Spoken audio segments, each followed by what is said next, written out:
Hello! Tara, may pag-uusapan tayong isang napakagandang kwento. Tungkol to sa isang makapangyarihang general, isang matapang na batang babae, at syempre, isang napakahalagang aral tungkol sa pagiging tapat. So, heto ang tanong. Posible ba na ang isang maliit na bata lang, kayang-kaya niyang baguhin ang buhay ng isang napaka-importante at makapangyarihang tao? Well, dito sa kwento natin, nagsimula ang lahat sa isang general na may malaking problema. Okay, kilalanin natin si Naaman. Siya po ang kapitan ng hukbo ng Syria. Imagine na, sobrang galing niya, respetado, at talagang siga sa labanan. Pero, may isang malaki siyang sekreto. Mayroon siyang isang malubhang sakit sa balat na tinatawag na kitong, at noong panahong yon, wala pang lunas para dito. Pero alam nyo ba kung minsan, ang tulong ay dumarating sa paraang hindi mo talaga inaasahan at mula sa taong hindi mo aakalain? Kasi sa bahay ni Naaman, mayroong isang batang katulong.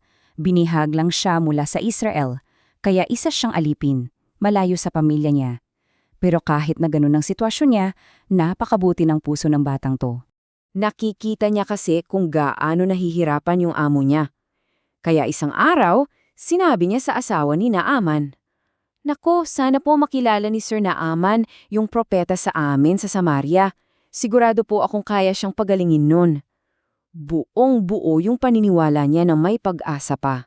Dahil sa sinabi ng bata, nabuhayan ng pag-asa si Naaman. Grabe, naglakbay siya kaagad papuntang Israel. Pero yung instructions na binigay sa kanya, medyo sabihin na nating hindi niya talaga inexpect. Ang nakakagulat pa, yung propetang si Eliseo, hindi man lang lumabas para harapin siya. Nagpadala lang ng utusan. At ito lang, yung secret plan para gumaling siya. Ganun lang kasimple. Ay nako, nagalit si Naaman. Galit na galit. Talagang nasaktan yung pride niya. Sabi niya, "Ano? Di hamak na mas maganda ang mga ilog sa amin. Bakit ako liligo dyan?" Inaasahan niya kasi may malaking seremonya, may magic o kung ano pa. Hindi yung simpleng pagligo lang sa parang mabutik na ilog. Sa sobrang inis niya, aalis na sana siya. Buti na lang, yung mga lingkod niya, pinakalma siya. Matalino yung payo nila eh. Sabi nila, "Sir, kung pinagawa po kayo ng isang mahirap na bagay, siguradong gagawin nyo. Bakit hindi nyo subukan itong napakasimpleng bagay na to?" May point sila, di ba? So ayun na nga, napaisip si Naaman. Nagpasya siyang lunukin muna yung pride niya at sundin na lang ang sinabi ng propeta. At dito na natin makikita ang kasunod na mangyayari. Pumunta siya sa ilog Jordan at lumubog siya sa tubig. 1, 2, 3, 4, 5, 6 hanggang sa 7 beses. At sa 7 pag-ahon niya, wow! Isang himala ang nangyari. Ganap siyang gumaling. Yung balat niya naging makinis at bago, parang balat ng isang maliit na bata. Ang galing! Sobrang laki ng pasasalamat ni Naaman. Bumalik siya agad kay Eliseo para mag-alok ng mga mamahaling regalo. Pero tumanggi si Eliseo, hindi niya tinanggap ang kahit anong bayad para sa himalang galing sa Diyos.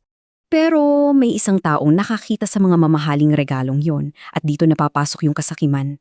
Dito na magbabago ang takbo ng ating kwento.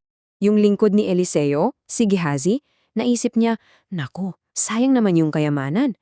Para sa kanya, parang ang simple ng amo niya dahil tinanggihan niya yun. Kaya, lihim siyang gumawa ng sarili niyang masamang plano.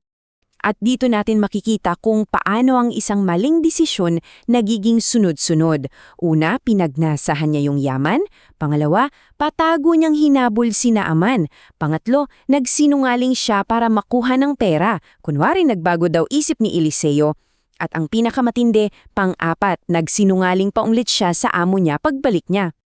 Pero akala lang ni Gehazi malulusutan niya si Eliseo. Pagbalik niya, sinubukan niyang magkunwari na walang nangyari. Pero alam ng propeta ang lahat. At ito lang ang makapangyarihang tanong niya. Panahon ba ngayon para tumanggap ng pera at damit? Huling-huli na si Gehazi. At dahil sa kanyang kasinungalingan at kasikiman, isang mabigat na sumpa ang natanggap niya.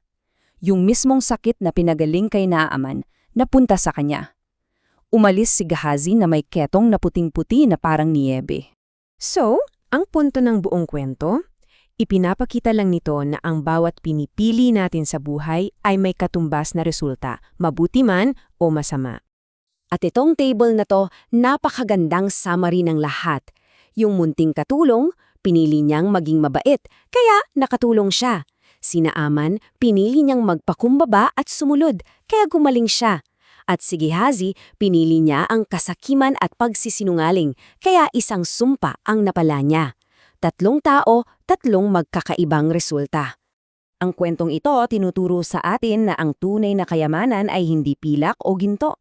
Ang tunay na yaman ay nasa kabaitan, pagpapakumbaba at higit sa lahat sa katapatan. Kaya ang tanong para sa ating lahat ngayon ay, alin dyan ang pipiliin mo? Isang bagay na magandang pagnilayan, di ba?